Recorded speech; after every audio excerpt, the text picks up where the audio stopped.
오늘 우리에게 들려주시는 하나님의 말씀 구약성경 사무엘상 3장 19절로 20절까지의 말씀입니다. 사무엘상 3장 19절로 21절의 말씀, 여러분 가지고 계시는 구약성경 413면에 나와 있습니다.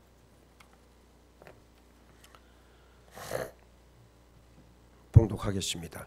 사무엘이 자라매 여호와께서 그와 함께 계셔서 그의 말이 하나도 땅에 떨어지지 않게 하시니 단에서부터 부엘사벳까지의 온 이스라엘이 사무엘은 여호와의 선지자로 세우심을 입은 줄을 알았더라. 여호와께서 실로에서 다시 나타나시되 여호와께서 실로에서 여호와의 말씀으로 사무엘에게 자기를 나타내시니라. 아멘. 할렐루야.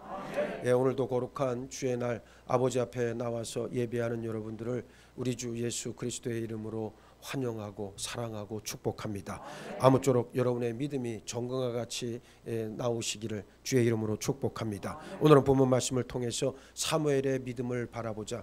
제가 지금 시리즈로 지금 설교하고 있다는 것을 아마 눈치가 빠르신 분들은 아마 깨달았을 거예요.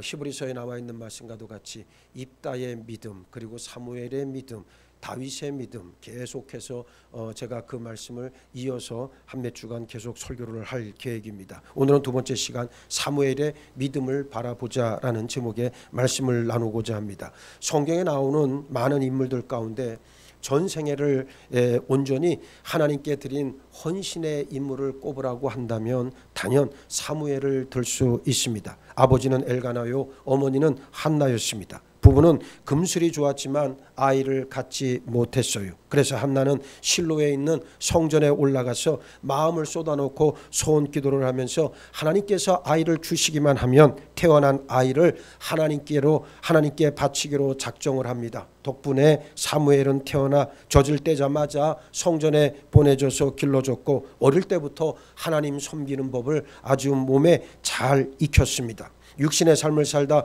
부름받고 믿음의 삶을 결단하는 사람과는 다르게 사무엘은 나면서부터 거룩하게 되는이라고 하는 의미의 나실인, 우리가 나실인이라고 그러면 이것은 아주 태어나면서부터 거룩하게 구별되어진 사람, 이 사람을 우리가 나실인이라고 말하잖아요. 바로 이 사무엘도 나실인으로 하나님께 드려졌고 거룩하게 구별된 삶을 살아냈습니다. 성경은 사무엘의 어린 시절에 대해서 사무엘은 어렸을 때에 세마포 에봇을 입고 여호와 앞에서 섬겼더라 그랬고, 아이 사무엘은 여호와 앞에서 자라니라. 아이 사무엘이 점점 자라매 여호와와 사람들에게 은총을 더욱 받더라 말씀하고 있습니다. 사무엘의 어린 시절은 한마디로 무엇으로 압축할 수가 있습니까? 여호와 앞에서란 말로 요약할 수 있습니다. 사무엘은 삼손이나 우리 예수님과 마찬가지로 어린 시절부터 하나님과 사람들로부터 사랑을 받았습니다. 일찍 성전에 맡겨진 사무엘을 향해서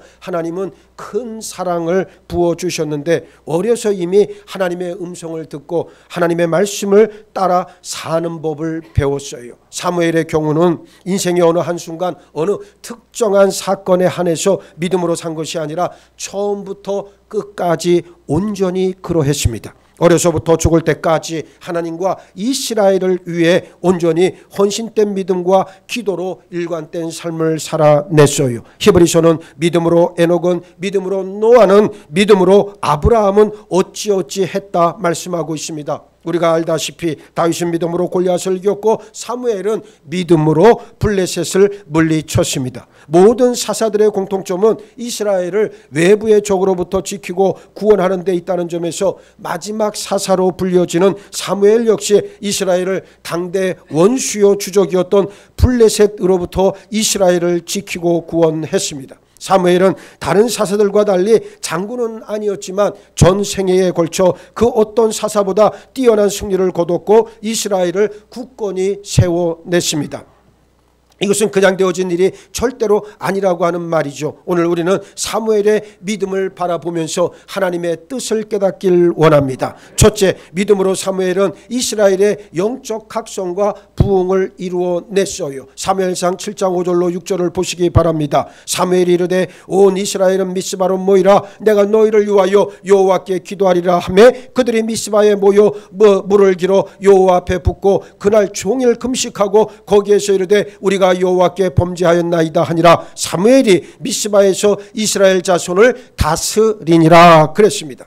미스바 성회라고 불리는 이 기도회는 사무엘이 백성들을 다 모아서 금식하면서 회개 기도를 한 사건입니다. 때는 대제사장 엘리의 아들들이었던 옴니와 비느하스가 언약궤를 들고 전쟁에 나갔다가 크게 패하고 언약궤마저 저들에게 빼앗김으로써 민족적 수치를 당한 때였어요. 나중에 블레셋이 언약궤를 돌려주긴 했지만 20년 동안이나 기럇 여아림에 보관하고 있었습니다. 이때 사무엘이 이스라엘 백성들을 향해 사무엘이 온 이스라엘 온 족속에게 말하여 이르되 만일 너희가 전심으로 여호와께 돌아오려거든 이방신들과 아스다롯을 너희 중에서 제거하고 너희 마음을 여호와께로 향하여 그만을 섬기라. 그리하면 너희를 블레셋 사람의 손에서 건져내시리라 선포합니다.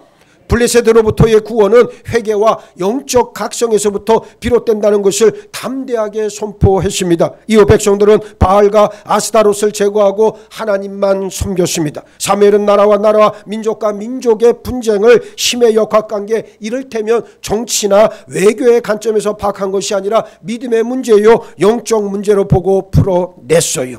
블레셋으로부터의 구원과 해방은 외적인 방법이나 수단이 아닌 이스라엘 백성 속에 있는 우상을 타파하는 데서부터 비롯된다는 것을 사무엘은 알고 있었다라고 하는 말입니다. 오늘 여러분들에게 또는 여러분들 주변에서 여러분들이 생각하지 못한 고난과 환난이 임한다고 했을 때 여러분들이 꼭 기억하셔야 될 것은 그것의 해결 방법은 어디에 있느냐? 믿음에 있다는 것을 깨닫길 바랍니다. 여러분의 영혼이 문제인 거예요. 예. 누가 나를 핍박하고 나를 괴롭게 하고 참 꼴도 보기 싫고 정말 괴로운 삶을 살아내고 있다면 먼저 상대방을 향해서 손가락질을 할 것이 아니라 먼저 자신을 들여다봐야 되고 자신의 영적 문제가 그만큼 꼬여있다는 반증이라는 말이요.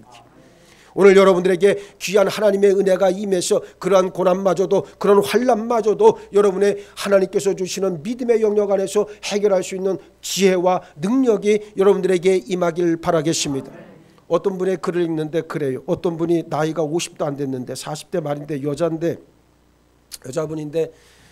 암을 2개나 앓았어요. 그래서 간도 떼어내고 간도 3분의 2 이상을 떼어냈고 그리고 장도 엄청나게 많이 잘랐어요. 여러분 보통 생각 같으면 한 번에 2가지 암 한 번에 온 건 아니에요. 순차적으로 먼저 간암이 왔고 그 다음에 대장암이 왔는데 나이가 50도 안 된 젊은 여자가 여러분 생각할 때 그렇게 큰 수술 2번이나 받고 나면 어떤 생각이 들겠어요? 보통 힘든 게 아니잖아요. 예? 여러분 고난이라고 하는 거 무엇인지 아십니까? 고난, 나에게 오는 고난이라고 하는 것은 하나님께서 포장한 축복이요. 예? 고난을 이겨내면 하나님의 축복의 대로가 열리고 그 고난에 매몰되고 고난에 묻혀버리면 인생은 그냥 끝나는 거예요. 오늘 여러분들에게 그와 같은 해안이 열리길 주의 이름으로 축복합니다. 무엇보다도 하나님께서 우리를 통해서 이루시고자 하는 구원의 의미, 구원의 뜻, 구원의 의도를 아는 것이 무엇보다 중요하다는 말씀이에요. 이걸 모르고 일평생 믿음의 껍데기만 향해 쫓아나가니까 뭡니까? 내용이 없는 사람은, 속이 없는 사람은 절대 형식도 흉내내질 못해요. 오래가질 못합니다. 그래서 내 안이 정말 충실하게 진리의 말씀과 약속의 말씀으로 채워질 때 우리는 하나님의 뜻을 이루어낼 수 있는 복의 통로로 쓰임받는다는 것을 꼭 기억하시길 바라겠습니다. 자, 오늘 이 사무엘을 통해서 우리가 알 수 있는 것도 마찬가지예요. 블레셋에게서 그들에게서 해방되어지고 구원받을 수 있는 길이라고 하는 것은 회개와 영적 각성에서부터 시작된다라고 하는 것을 우리는 알고 있어야 된다는 겁니다. 아까도 말씀드렸던 암을 2개나 이겨내고 그리고 지금도 아주 열심히 활동하고 있는 그 여인의 고백을 한번 들어보시기 바랍니다. 그 여인은 자신의 삶에 대해서 하나님께서 베풀어 주신 초인의 축복이라고 얘기를 했어요. 초인이라고 하는 말이 뭡니까? 평범한 범인이 아니라 초인인데, 누가 초인이란 말입니까? 믿음으로 사는 삶을 우리는 초인의 삶이라고 말하는 거예요.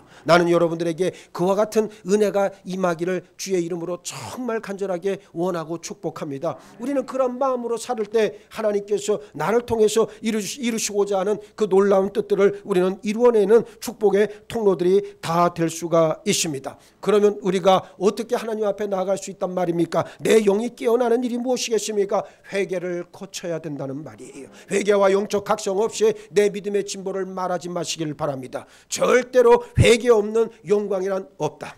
십자가 없는 부활이 없듯이 회개 없는 영광이라고 하는 것은 여러분들의 영혼을 갉아먹는 사탄의 그저 간사한 속삭임에 지나지 않는다는 것을 꼭 아시길 바라겠습니다. 이후 백성들은 바알과 아스다롯을 다 이스라엘 내에서 제거하고 하나님만 섬기기로 했습니다. 사무엘은 나라와 나라, 민족과 민족의 분쟁을 아까도 말씀드렸던 것처럼 어떤 정치나 외교의 관점에서 왜 풀어난 것이 아니라 바로 무엇입니까? 영적으로, 영적인 방법, 영적인 문제로 이 모든 것들을 풀어나갔다는 것을 알고 있어야 됩니다. 탁월한 영적 식견이 우리에겐 필요하다는 말씀입니다. 그래서 백성들은 미스바로 모이게 했고 금식했고 기도했습니다. 여호수아가 죽은 이후에 초대 사사였던 온니엘부터 삼손에 이르기까지 오랫동안 많은 사사들이 이스라엘에 있었지만 이스라엘 역사상 이런 민족적인 회개의 금식 기도회는 단 한 번도 없었어요. 사무엘이 백성들을 위해 기도하고 저들을 가르친 결과였기 때문에 가능했던 일이었습니다. 누군가의 중보기도, 믿음의 기도 없이 회개와 영적 각성은 절대로 일어나지 않습니다. 지금도 누가 죄를 깨닫고 회개하고 금식하고 하나님 앞에 엎드린다면 그것은 순전히 누군가의 기도의 열매인 것을 아시기 바랍니다. 사무엘은 무엇을 믿었습니까? 간단합니다. 모세오경에 기록된 대로 이스라엘이 자신들 가운데 있는 우상들을 제거하고 주만 섬기면 하나님께서 건져 주신다는 내용 아니었습니까? 이 말씀을 확실하게 믿고 있었기 때문에 사무엘은 백성들에게 이 사실을 선포했고 그들 가운데 있는 바알과 아스다롯을 모두 제거하게 했습니다. 이스라엘 민족의 안정과 구원은 군대의 힘이나 돈에서 나오는 것이 아니라 우상을 제거하고 하나님을 온전히 섬기는 것이란 평범한 진리의 말씀을 믿고 따른 결과였습니다. 우리 역시 마찬가지 아니겠습니까? 하나님이 우리를 위해 예비하신 영적 복을 가로막는 우상들은 무엇인지 생각하고 과감히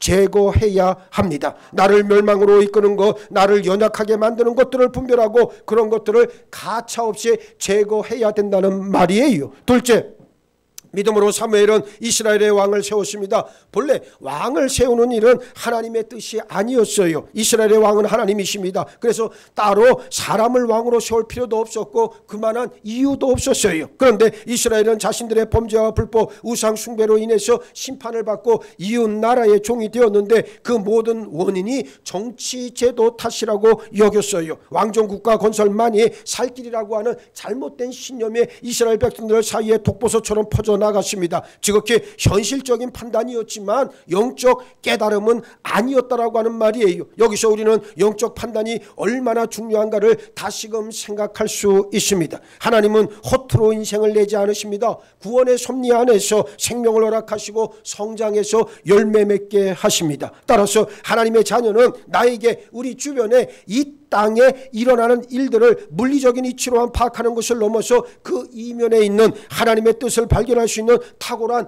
영적 식견을 가지고 있어야 합니다. 이스라엘은 믿음의 회복과 우상 혁파, 하나님의 말씀 앞에 순복하는 일이야말로 강대한 이스라엘 건설의 첩경임을 알지 못한 채 왕정국가 건설만 하면 되는 줄로 알았다 그랬습니다. 이스라엘 백성들은 사무엘에게서 나와 정치 사무엘에게로 나와서 정치 제도 개혁을 요구하잖아요. 사무엘상 8장 5절로 6절을 보면 그에게 이르되 보소서 당신은 늙고 당신의 아들들은 당신의 행위를 따르지 아니하니 모든 나라와 같이 우리에게 왕을 세워 우리를 다스리게 하소서 한지라. 우리에게 왕을 주어 우리를 다스리게 하라 했을 때에 사무엘이 그것을 기뻐하지 아니하여 여호와께 기도하며 그랬어요. 잘못된 동기, 잘못된 목적으로 왕을 구했고 사무엘은 이 일로 하나님께 기도했습니다. 결국 하나님께서 어떻게 하셨습니까? 허락하셨어요. 사무엘은 자신이 기쁘지 않고 원치 않는 일이요 분명히 잘못된 일인 줄 알면서도 하나님의 말씀에 순종해서 왕을 세웠습니다. 믿음으로 이스라엘 나라의 왕을 세웠어요. 이로써 사무엘은 재판관들의 시대를 마감하고 왕정시대, 왕국시대를 여는 과도기적 인물이 되었습니다. 성경은 사무엘을 역사의 한 분기점으로 삼고 있지요. 사도행전 3장 24절에 또한 사무엘 때부터 이어 말한 모든 선지자도 이때를 가리켜 말하였느니라 그랬고, 사도행전 13장 20절에서는 그 후에 선지자 사무엘 때까지 사사를 주셨더니 그랬어요. 사무엘은 오랫동안 이스라엘을 실질적으로 통치한 재판관이었지만 백성들이 왕을 원함으로써 하나님의 명령을 받아 사울에게 기름을 부어 왕정시대를 열었고, 그 뒤에 사울을 패하고 이새의 아들 다윗에게 기름을 부어 왕으로 삼았습니다. 하나님은 때로 사람들의 요구를 그대로 들어주심으로써 저들의 잘못된 기도와 제약된 동기와 목적들을 드러내시고 꾸짖기도 하십니다. 이스라엘이 왕을 구하는 것은 하나님의 주권과 통치를 거부하는 일이었기 때문에 사실은 하나님께서 허락하지 않은 일이었어요. 이스라엘은 이렇게 왕을 구하는 일이 잘못이라고 하는 것을 이내 알게 됩니다. 너희는 이제 가만히 서서 여호와께서 너희 목전에서 행하시는 이 큰 일을 보라. 오늘은 밀베는 때가 아니냐. 내가 여호와께 아뢰리니 여호와께서 우레와 비를 보내사 너희가 왕을 구한 일 곧 여호와의 목전에서 범한 지악이 큼을 너희에게 밝히 알게 하시리라. 이에 사무엘이 여호와께 아뢰매 여호와께서 그날에 우레와 비를 보내시니 모든 백성이 여호와와 사무엘을 크게 두려워하니라. 사무엘상 12장 16절로 18절은 말씀하고 있습니다. 여기서 우리는 다시 한번 사무엘의 기도의 능력을 바라볼 수 있습니다. 사무엘은 백성들의 잘못을 가르치기 위해 하나님께 아뢰고, 하나님은 사무엘의 기도에 곧바로 응답하셔서 천둥과 비를 내리셨습니다. 사무엘은 자신의 원하는 뜻과는 달리 오직 하나님의 말씀에 순종해 왕을 세웠어요. 순전히 믿음으로 한 일이었습니다. 믿음으로라고 하는 말은 하나님이 말씀하신 대로라고 하는 뜻 아니겠습니까? 하나님이 왕을 세우라 말씀해 주시지 않았다면 사무엘은 자신의 목에 칼이 들어와도 결단코 왕을 세우지 않았을 거예요. 셋째, 믿음으로 사무엘은 백성들을 위해 사울을 위해 기도했습니다. 사무엘이 어떤 사람인가 보기 위해서 시편 99편 6절을 보면 되는데 이렇게 되어 있습니다. 그의 제사장들 중에는 모세와 아론이 있고 그의 이름을 부르는 자들 중에는 사무엘이 있도다. 그들이 여호와께 간구함에 응답하셨도다 그랬습니다. 모세와 아론이 제사장들의 대표라고 한다면 사무엘은 하나님을 부르는 성도들의 대표라고 하는 사실이에요. 그런데 예레미야에서는 하나님께서 이들 셋 외에 두 사람을 더 언급하십니다. 바로 모세와 또 사무엘이라고 하는 것을 금방 알 수가 있는데, 여호와께서 내게 이르시되 모세와 사무엘이 내 앞에 섰다 할지라도 내 마음은 이 백성을 향할 수 없나니 그들을 내 앞에서 쫓아내보내라 그랬습니다. 모세와 사무엘은 이스라엘 백성들이 범죄할 때마다 하나님 앞에서 저들을 대신해서 중보 기도를 했고 하나님의 진노와 심판을 돌이키도록 간절히 기도한 사람들이었어요. 이스라엘이 백유로 모두 타락했을 때 욥, 노아, 다니엘과 같은 의인들이나 중보 기도로 민족의 열망을 구한 모세, 사무엘이 있다 해도 하나님이 내리실 심판을 결코 막을 수 없을 정도였다는 그런 말씀 아니겠습니까? 사무엘의 믿음은 기도의 능력을 통해서 입증되었습니다. 사무엘은 백성들을 위해 주야로 기도했고 평생을 기도에 전념한 사람입니다. 사무엘은 나는 너희를 위하여 기도하기를 싫은 죄를 여호와 앞에 결단코 범하지 아니하고 선하고 의로운 길을 너희에게 가르칠 것인즉 고백하고 선포했어요. 사무엘의 믿음은 백성들을 위한 기도로 드러났습니다. 온전히 기도에 전념했고 기도함으로써 백성들을 멸망의 위기에서 건져냈고 기도로서 침입해 들어오는 블레셋 군대를 막아냈고 무찔렀습니다. 믿음의 기도를 한 사무엘 한 사람으로 인해 이스라엘은 사무엘이 살아있는 날 동안 평안했다는 사실이에요. 믿음의 기도는 병든 자를 구원하고 가정을 일으켜 세우고 나라를 든든히 세우는 줄 믿으시기 바랍니다. 우리는 늘 기도함으로 이 지역은 물론이고 열방의 든든한 교회들이 세워지도록 간구해야 한다는 말입니다. 기도는 그 자체가 사역이자 거룩한 노동이다. 기도는 거룩한 노동이에요. 우리에게 주어진 하나님의 사명인과 동시에 거룩한 노동이다. 그래서 아무나 하는 게 아니에요. 여러분들 생각에 내 생각, 내 의지, 내 힘을 믿고 기도 좀 한번 해보자 될 것 같지요? 쉽게 안 됩니다. 기도는 내가 하는 것이 아니라 성령께서 나를 이끌어 주실 때 가능한 일이고, 성령의 뜻에 따라 기도할 때 그 기도는 응답받는 기도가 됩니다. 왜 많은 그리스도인들이 많은 기도는 하고는 있지만 실제로 기도 응답을 못 받을까? 간단해요. 그 의미가 뭡니까? 지 멋대로 기도하니까. 하나님의 뜻이 아니라, 성령의 역사심이 아니라, 성령의 다스리심이 아니라 자기 멋대로 기도해버리니까 그 기도가 하늘에 상달될 일도 없거니와 아무런 하나님과 상관이 없어요. 여러분들이 기도하고 나면 하나님께서 주시는 응답의 표를 받게 되는데, 그 응답의 표가 뭡니까? 바로 말씀 아닙니까? 말씀. 우리는 말씀에서 시작해서 기도로 나아가고 다시 말씀으로 어떻게 합니까? 다시 돌아오게 돼 있다는 거예요. 그래서 말씀이 무엇보다 중요하다는 겁니다. 기도를 좀 해본 사람들은 말씀의 확증이 무엇이라고 하는 것을 알아요. 여러분 보세요. 교회가 기도하지 않고, 성도가 기도하지 않고 여러분들 온전한 믿음 생활 영위할 수 있을 것 같아요? 절대로 그런 일은 없다. 예? 보세요. 껍데기만 그리스도인 흉내내는 자들이 교회 안에 얼마나 많아요. 그러한 사람들이 부지기수란 말이에요. 그런데 그들을 통해서 교회가 운영되는 게 아니고, 교회가 끌고 앞을 향해 나가는 게 아니고, 소수의 기도하는 기도자들이 있기 때문에 하나님께서는 그들의 기도에 응답해 교회를 끌고 가신다는 말이에요. 과거에 내가 기도하면 뭐합니까? 과거에 내가 젊어서 산에 올라가 산기도하면서 소나무 뿌리 몇 그루를 뽑았다. 그게 뭐 자랑할 거리가 된단 말입니까? 내가 젊어서 성령 받은 게 뭔 자랑거리가 됩니까? 지금이 중요한 거지. 지금의 내 삶과 내 존재의 변화가 없다면 과거의 영화는 아무런 소용이 없다는 거예요. 오히려 자신을 교만하게 만드는 독소와 같을 뿐이다. 지금 하나님 앞에 결단했다면 지금 기도하시길 바랍니다. 기도할 때 여러분들의 영혼은 살아나는 거예요. 제가 남미에서 유학생활을 할 때 시포이마라고 하는, 발음이 조금 그렇죠. 시포이마라고 하는 국제 중보기도 모임을 내가 했어요. 같이 했어요. 우리 선교사하고. 그때 어마어마한 기도의 역사가 일어났어요. 그 남미 여자들이 풍토병이, 다리가 막 이렇게 굵어지다가 나중엔 절단하는 풍토병이 있어요. 뭐 많은 그 남미 여자들이 앓는 병 가운데 하나인데, 그런 사람, 또 위암으로 이제 죽어야 될 사람, 별별 사람들이 우리가 중보기도 모임하면서 기적과 같이 낫는 체험들을 다 했어요. 이거는 보통 일이 아닌 거예요. 여러분들이 지금 기도의 깊은 자리로 들어오지 못했으니까 맨날 아이고 기도해야지. 아니, 그런 말 하지 마세요. 내 앞에 와서 아이고 목사님 저 이제부터 기도할 겁니다. 나 안 믿어요. 기도하러 나오면 믿는 거예요. 예? 기도하러 나오겠다를 믿는 게 아니고 기도하러 나오면 믿는 거예요.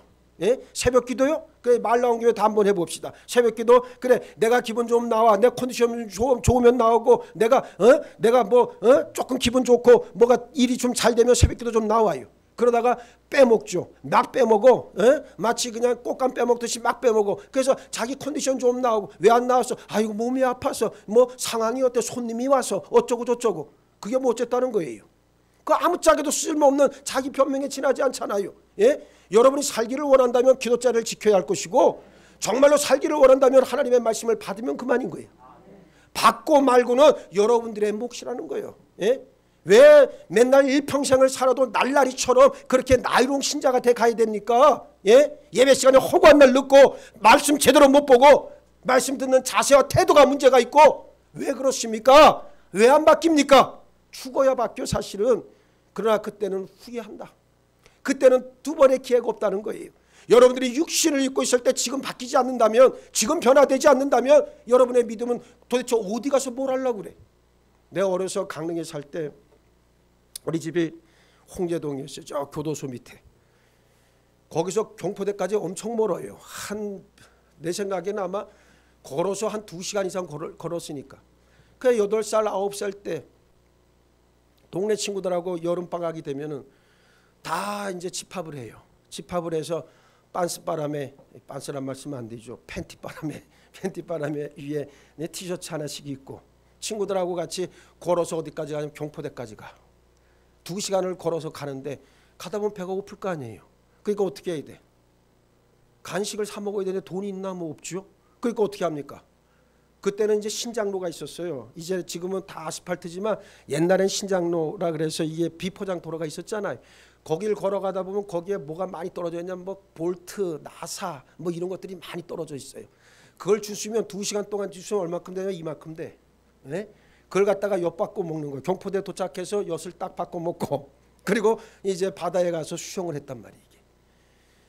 여러분의 믿음이라고 하는 게 엿바꿔 먹는 믿음이 돼서는 절대로 안 돼요. 여러분의 믿음은 목숨과 같은 거지. 여기 보세요. 교회 안에 들어와서 여러분 내가 57년 믿음 생활하면서 언젠간 바뀌겠지, 언젠간 변화하겠지, 쓸데없는 희망을 걸고 믿음 생활했던 자들 치고 성공한 사람 단 한 명을 보지 못했어요.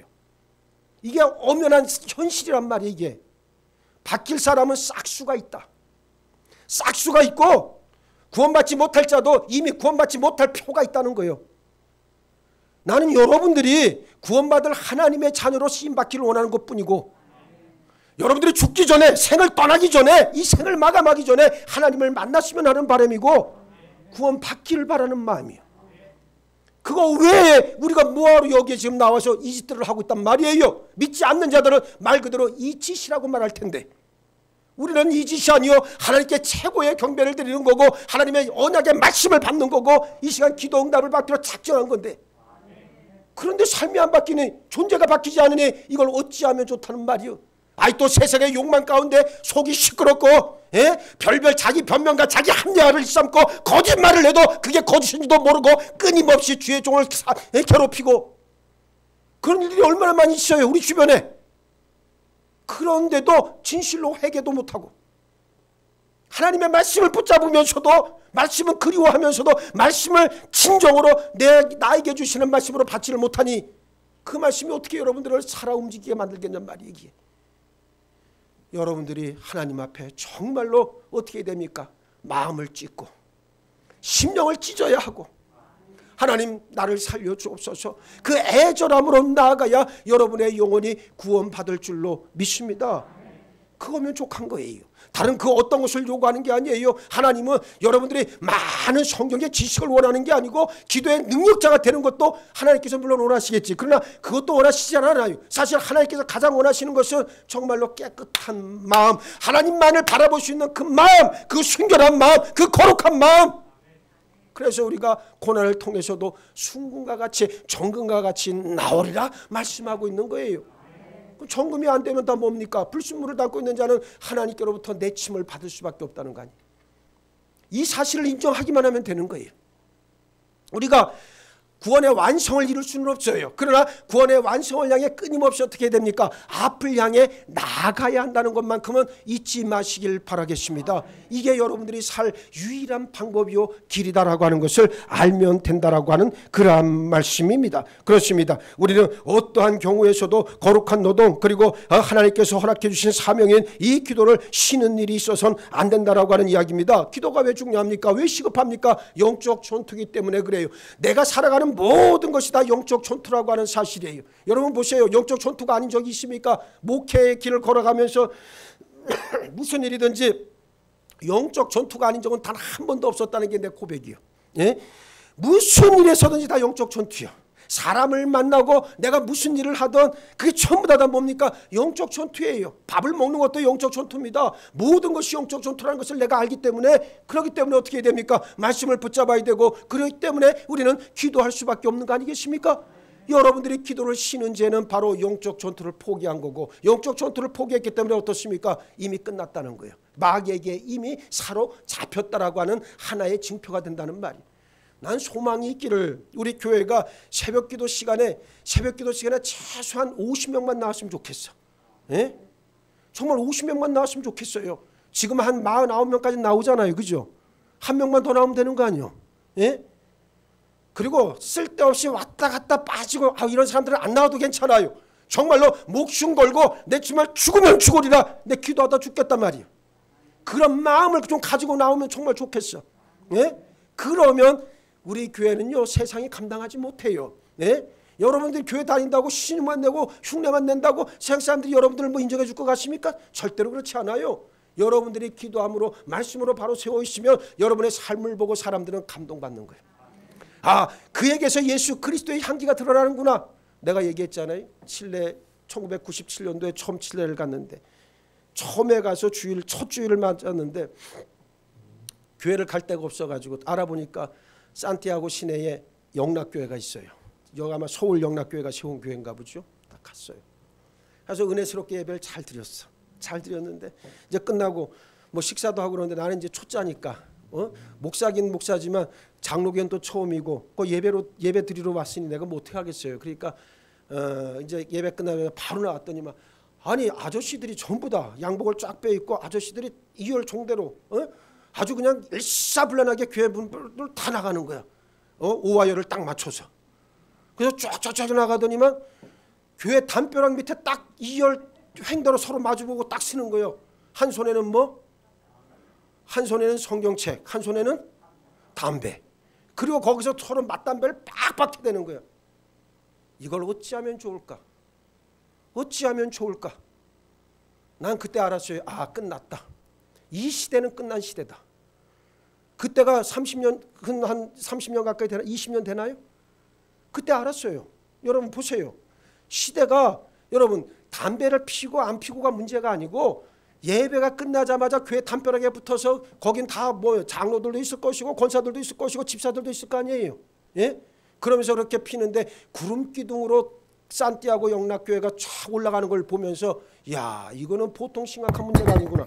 예? 오늘 우리의 믿음이라고 하는 것은 여러분들이 꼭 아셔야 돼. 버려야 될 거 버리고 끊어야 될 거 가감하게 끊어내지 않는다면 하나님과 나는 상관이 없게 된단 말이에요. 네? 아니 믿음 생활하면서 보세요. 11조도 제대로 안 합니다. 11조도 제대로 안 하고 감사 생활도 제대로 안 해요. 그리고 헌신과 충성도 안 해요. 그냥 흉내만 내는 거예요. 예? 명색에 내가 그래도 신자라고 하는 표만 내고 있는 거예요. 그런데도 무슨 구원을 말한단 말이에요. 이게. 교회를 왜 나오자 그랬더니까 마음이 편안해지려고 교회를 나온다는 거 이게. 이게 말이 되는 거 소리입니까 이게? 내 마음이 편해지려고 교회 나오는 게 아니고 하나님의 기뻐하심을 드러내기 위해 우리는 오늘 이 자리에 온 거예요. 즉 하나님의 구원의 뜻이 내가 밝히 그 구원의 뜻을 알고 그 구원의 뜻에 화답하기 위해서 내가 이 자리에 나왔다는 거예요. 이게 다른 말로 경배요 찬양이라고 하는 말입니다.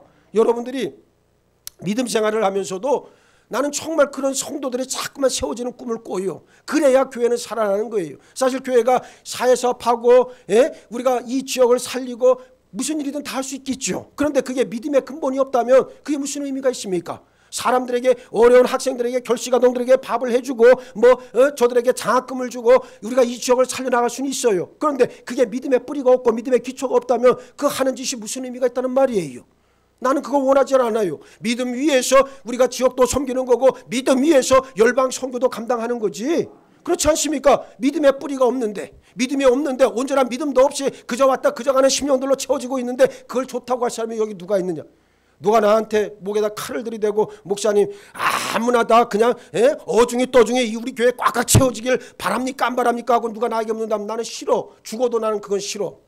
미안한 말이지만 어중이 떠중이가 우리 교회에 채워진 건 나는 원하지 않아요. 우리 교회는 단 한 명이라도 변화받고 예수의 심령 예수의 형상을 담는 자들이 채워지길 원하고 성령의 강력한 역사가 드러나는 교회가 되길 원하지.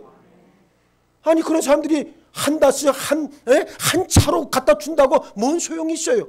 보세요. 과거에 요즘엔 별로 안 하지만 과거에 얼마 전까지만 해도 한국교회가 뭐 했습니까? 맨날 무슨 새신자 초청하고 무슨 1년에 한 번씩 다 불러드리고 막 그랬잖아요.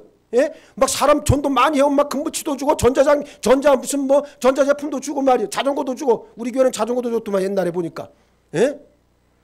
그런 짓들을 하면서도 이게 하나님 앞에 얼마나 큰 죄악이라는 걸 모르는 거예요 이게. 아이고 교회만 나온다고 해서 다 구원받느냐? 아니죠. 교회에 나왔다면 변화받고 성령 받아라. 이게 구원의 대전제입니다. 교회에만 나온다고 해서 되는 게 아니에요. 말씀을 들어야 되고 변화되고 성령을 받아야 사는 거예요. 오늘 많은 사람들이 잘못된 믿음 안에서 마귀가 뿌려진 가라지 같은 믿음 안에서 자기 만족을 위해 살아가지만 그런 사람들이 교회에 백해무익하다는 거 여러분 자신이 더 잘 알고 있잖아요. 여러분들 자신이 더 잘 알고 있다고. 이 가운데 백해무익한 자들이 있다면 본인이 더 잘 알아요. 나는 정말 하나님 앞에 백해무익하다. 알잖아요 우리가. 알면서 하나님 앞에 회개를 못해요. 왜 못합니까? 이미 완전히 점령당했기 때문에. 더 이상 구원의 여망을 위해선 자신의 것을 내어놔야 되고 끊어내야 되고 모든 것을 다 하나님 앞에 오픈해야 됨에도 불구하고 못한단 말이에요. 왜? 미련이 많거든. 이미 사탄이 꽉 잡고 있기 때문에 어찌할 바가 없어요. 나는 그런 사람도 만나봤어요. 죄가 많은 인생인데 나보고 묻는 거예요. 목사님 어떻게 회개할 수 있습니까? 있는 대로 그대로 하나님 앞에 내놓으면 됩니다. 그런데 그게 안 돼요. 당연히 안 되죠. 당신 속엔 지금 귀신이 수백 마리, 마귀, 그리고 이 엄청난 아주 악한 영의 뿌리가 아주 얽히고 설켜 있는데 그게 쉽게 되겠습니까? 죽기를 각오하고 하나님 앞에 정직하게 실토하면 삽니다. 근데 그렇게 얘기해 줬어요. 근데 그 사람 회개했을까요? 안 했을까요? 했을까요? 안 했을까요? 못했어요. 못했다고. 그리고 얼마 전에 세상 떴어요. 그가 교회 장로면 뭐합니까? 여러분, 그가 교회 장로면 뭐합니까? 회개를 안 했는데, 하나님 앞에 자신의 죄악된 삶을, 죄인된 실존을 인정하지 않았는데 무슨 천국에 들어간단 말이에요. 여러분들 같으면 그거 가서, 여러분이 목사라면 가서 장례 예배 해주고 싶겠습니까? 못하는 거예요. 오늘 여러분들은 분명히 아셔야 돼. 회개를 고쳐서, 그리고 성령께서 새롭게 하시는, 거듭나게 하시는 성령의 은혜대로, 그리고 천국을 유업으로 받는 여러분들 모두가 되기를 바랍니다. 그것만이 우리의 살 길이다.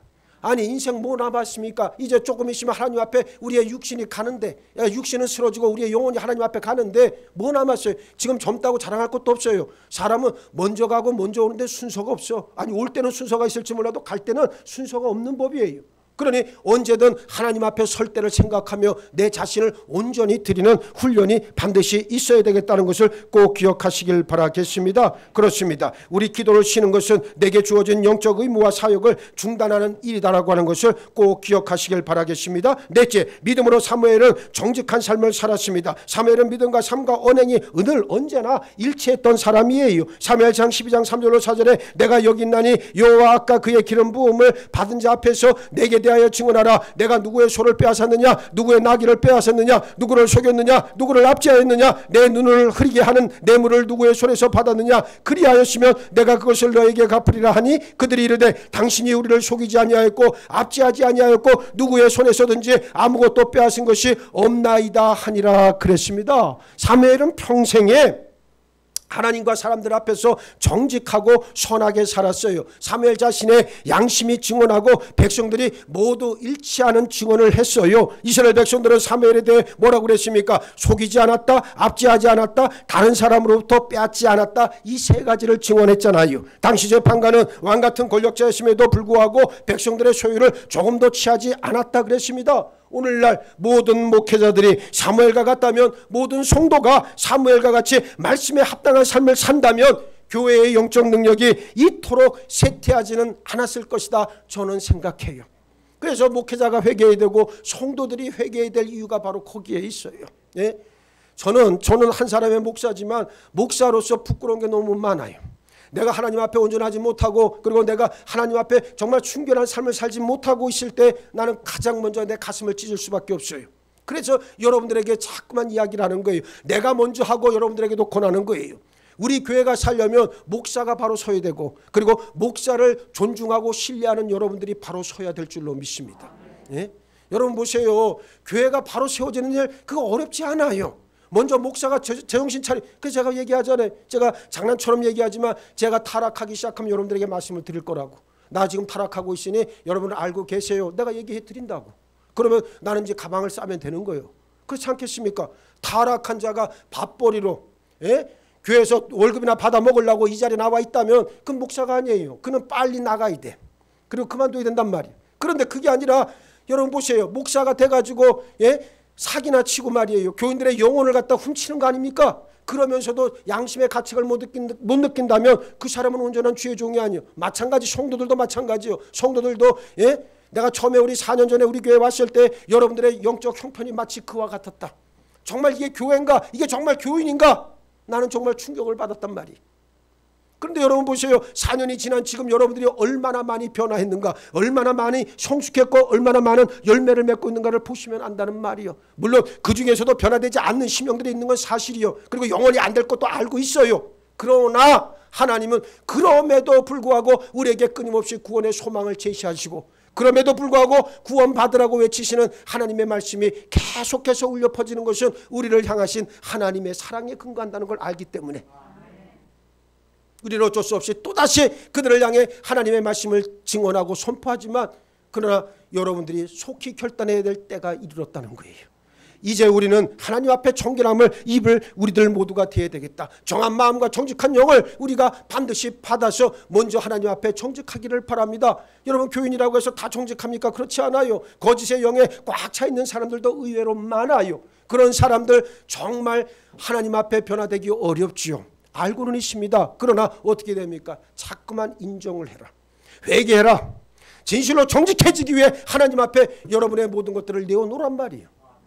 그게 안 되니, 정직하지가 않으니 어떻습니까? 삶이 늘 형편없죠. 괴롭습니다.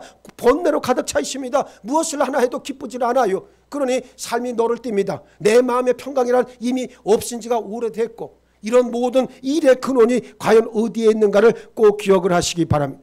저는 그래서 제일 중요하게 여기는 동목을 정직이라고 봐요.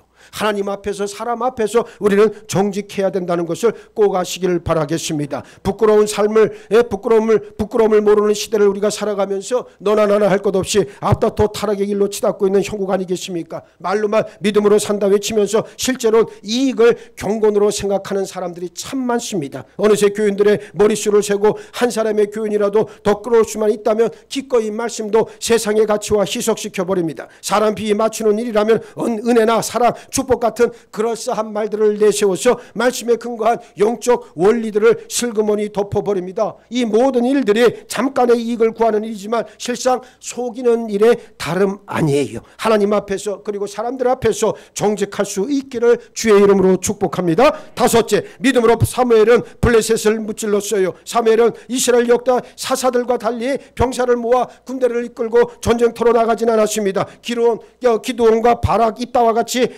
그런 사람들과 다르게 사무엘은 군대를 이끄는 그런 장군이 아니었음에도 불구하고 전 생애에 걸쳐서 그리고 재판관으로서 이방 나라들을 굴복시켰어요. 특별히 그 중에서 블레셋을 굴복시켰습니다. 사무엘은 힘이 아니라 믿음의 기도로서 블레셋을 무찔렀지요. 이스라엘 자손이 사무엘에게 이르되 당신은 우리를 위하여 우리 하나님 여호와께 쉬지 말고 부르짖어 우리를 블레셋 사람들의 손에서 구원하시게 하소서 하니 사무엘이 젖 먹는 어린 양 하나를 가져다가 온전한 번제를 여호와께 드리고 이스라엘을 위하여 여호와께 부르짖음에 여호와께서 응답하셨더라. 사무엘상 7장 8절로 9절이 말씀합니다.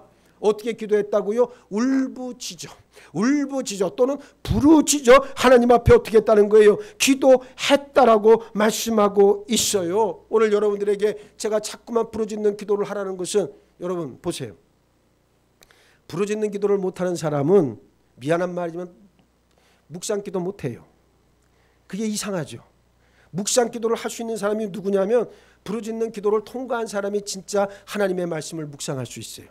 UMC의 교리와 장정, 똑같이 우리말로 교리와 장정이라 그러는데 UMC도 교리와 장정이 이렇게 두꺼워요. 거기에 보면 맨 뒷부분에 한국 감리교회를 소개하면서 뭐라고 되어 있냐면 통성기도라는 난이 있어요. 제가 그 직접 본 거예요. 그러면 거기에 용어로 통성기도, 뭐 영어로 번역해서 통성기도, 뭐 다른 어떤 표현을 쓰면 되겠죠. 근데 그렇게 안 하고 우리말로 TONGSUNGGIDO 이렇게 해놨어요. 통성기도라고 해놨다고. 예? 전 세계에서 한국 감리교회의 유일한 자산이에요. 왜 울부짖어 기도해야 되냐면, 울부짖는 거 여러분들 목청을 튀게 하려고 하는 게 아니고 정직한 훈련을 하는 거예요. 그게 울부짖어 기도할 때 여러분 정직한 기도가 나와요. 아이 목사님 난 속으로 기도하는데요. 이거 아니죠. 여러분 속으로 기도해서 뭐가 되겠습니까? 울부짖어 기도하지 못한다면 아무짝에도 쓸모가 없는 거예요. 오늘 분명하게 말하지만 믿음의 껍데기만을 가지고 다니면서 형식적으로 교회만 나오지 말고 하나님 앞에 여러분 자신을 있는 그대로 드러낼 수 있기를 주의 이름으로 축복합니다. 그러면 여러분들의 영혼이 사는 거예요. 부르짖어 기도했다라고 하는 것은 정직함을 끌어올리는 거예요. 내 속에 있는 거 여러분 보세요. 마음의 병이 있는 사람들 대부분의 99.9%의 사람들은 뭐냐? 자신을 인정하지 않잖아요. 있는 그대로의 모습을 시인하지 않잖아요. 거기서부터 마음의 병이 꼬이잖아요. 그런데 여러분 영적인 원리에서도 똑같아요. 누가 우울증을 많이 앓고 감정적인 기복이 심하고 복잡한 마음의 병을 앓고 있는 사람들의 대부분의 특징들은 자신을 인정하지 않고 솔직하지 않은 데서부터 문제들이 꼬이기 시작을 하고 그것들이 증폭이 되어져서 외적인 현상으로 드러날 때가 훨씬 더 많아요. 그렇기 때문에 하나님 앞에 먼저 정직한 훈련을 해야 됩니다. 정직이 마주 모든 것에 가장 촉경이 된다는 것만 여러분들이 알고 있으면 돼요. 교인들 가운데서도 정직하지 않은 데들 참 많아요. 입만 열면 거짓말하고 입만 열면 자기 변명하고 합리화하는데 알죠. 왜 몰라요? 그러나 그 영혼이 불쌍할 뿐이요. 예? 아무리 자기 합리화를 한다고 해도 그 믿을 사람이 누가 있겠어요? 아무도 안 믿어요. 그런데 본인만 그렇게 열심히 하고 다니는 거예요. 그러니 그런 자들에게 하나님의 은혜가 임하기를 구할 뿐이지 뭐 그 이상 뭘 더 해주겠어요.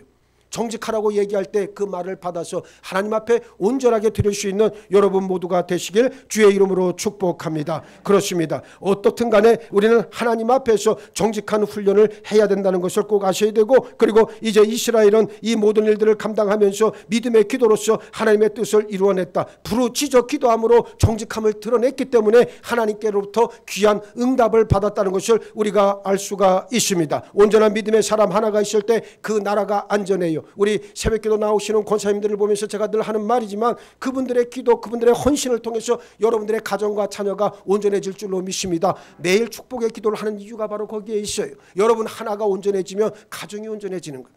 더구나 특별히 어머니가 믿음의 자리를 지키는 것은 무엇보다 중요하다. 그래서 엄마가 정신 바짝 차리고 그래야 되는 거예요. 여러분 미안하지만 육신도 유전이 되잖아요. 예? 우리 부모님들 중에서 저희 아버지는 치아가 참 좋아요. 근데 우리 어머니가 치아가 나빠요. 그러니까 나는 못된 건 다 물려받았어. 치아도 나쁘고 뼈도 시원찮고 하여튼 안 좋은 건 다 물려받아. 그 왜 그렇습니까? 나 우리 엄마 나중에 가서 내 얘기하려고 손해배상 청구하려고 그래. 예? 왜 이런 몸뚱아리를 나한테 물려줬느냐 한다니까. 뭘 또 웃어요. 여러분 보세요. 유전이잖아요. 유전. 영적인 것도 그대로 유전됩니다. 이게 무서워요. 그래서 예전에 이단의 괴수들이 얘기하기를 뭐라 그랬습니까? 가게에 흐르는 저주를 끊어라 뭐 그런 책들도 나오고 그랬잖아요. 그 말이 다 틀린 거 아니에요. 맞는 부분도 굉장히 많아요. 무슨 얘기냐면 엄마의 믿음이 온전한 집안은 딸도 믿음이 그대로 유전이 됩니다. 그런데 딸의 믿음이 시원찮은 거 미안한 말이지만 엄마의 믿음에 문제가 많은 경우가 많고 자녀들도 그런 경우들이 많아요. 그래서 엄마가, 부모가, 아버지가 온전한 믿음의 본을 보이면 자녀들도 어떻게 합니까? 똑같이 그 길을 따라가잖아요. 예? 이게 얼마나 큰 축복인가를 알아야 돼. 그래서 믿음의 날라리들이 왜 생기는가? 믿음의 날라리 부모들이 있기 때문이에요. 사실은. 이걸 인정을 하라는 거예요. 이걸. 그래서 이제부터는 여러분들이 온전히 세워져야 된다는 말씀이에요. 우리 여기 권사님들, 새벽기도 나오시는 장로님들 제가 이렇게 볼 때마다 늘 갖는 생각은 그거예요. 저분들을 통해서 저들의 가정의 믿음의 가정 되어지게 하시고 자녀들이 온전히 하나님만을 섬길 수 있도록 하나님 큰 복을 허락하여 주옵소서. 그 기도는 반드시 응답됩니다. 그래서 여러분들이 그러한 헌신을 마다하지 않기를 바랍니다. 사무엘은 이 일들을 능히 감당을 했다는 거예요. 믿음의 한 사람으로 인해 블레셋은 이스라엘 지역 내에 들어오질 못했고 하나님은 블레셋을 막으셨고 잃었던 땅을 회복시켜 주셨습니다. 사무엘은 어떻게 하면 이스라엘을 지킬 수 있는지 방법을 잘 알고 있었습니다. 어떻게 하면 됩니까? 우상을 제거하고 하나님만 섬기면 된다는 것을 알고 있었습니다. 나라를 지키는 거 이게 군대나 첨단 무기 외교력인 것 같지만 실상은 아닙니다. 하나님을 온전히 섬기고 죄를 회개하고 금식하고 하나님께 돌아오고 기도하는 길 외엔 없다는 것을 인정하기 바랍니다. 이런 믿음을 사무엘은 말씀을 통해 얻었어요. 지금 이 설교를 듣는 여러분은 진실로 하나님의 말씀을 믿고 계십니까? 그렇다면 내가 믿는 말씀들을 한번 정리해보고 여러분의 삶에서 적용해 보기를 주의 이름으로 축복해 봅니다. 반드시 그 말씀에 따른 믿음의 보상과 결과가 주어집니다. 절대 여러분 성도는 추상적이고 뜬구름지 않는 망상이나 허상을 쫓는 존재들이 아니에요. 우리는 성경에 기록된 하나님의 약속의 말씀을 믿고 그 말씀에 순복하는 사람들이다. 이게 진짜 성도라고 하는 말이에요. 하나님의 말씀을 우리는 그냥 말씀으로 주어진 게 아니라 약속의 말씀이에요. 그래서 그 약속의 말씀을 받고 그 말씀에 순복하는 자들이 바로 우리들 자신이라고 하는 말입니다. 믿을 때 승리합니다. 믿을 때 구원받습니다. 믿을 때 기쁨과 평강이 임합니다. 여호와께서 자기 백성에게 힘을 주시며 여호와께서 자기 백성에게 평강의 복을 주시리로다. 시편 29편 11절은 말씀하고 있습니다. 사무엘의 믿음을 바라보면서 그 믿음 본받기를 원합니다. 하나님 앞에서 일평생 믿음으로 살아서 하나님의 뜻을 이루어드리는 이 시대 사무엘과 같은 예언자들이 다 되시기를 예수의 이름으로 축원합니다. 축원합니다. 축원합니다. 약속의 말씀 붙잡고 그 말씀만 의지하며 순복할 수 있는 저희 모두가 되기를 원합니다. 믿음을 내려 주옵소서. 절대 믿음을 허락하여 주옵소서. 믿을 때 승리하고 믿을 때 구원받고 믿을 때 하늘의 기쁨과 평강이 임한다는 사실 앞에 온전히 하나님의 뜻을 이루어드리는 귀한 통로로 쓰임받는 우리 모두가 되게 하여 주옵소서. 이후로 사무엘의 믿음을 바라보며 사무엘과 같이 하나님께서 허락하신 믿음의 분량을 온전히 채워드리는 우리 모두가 되게 하여 주옵소서. 감사하오며 우리 주님 예수 그리스도 이름 받들어 기도하옵나이다. 아멘.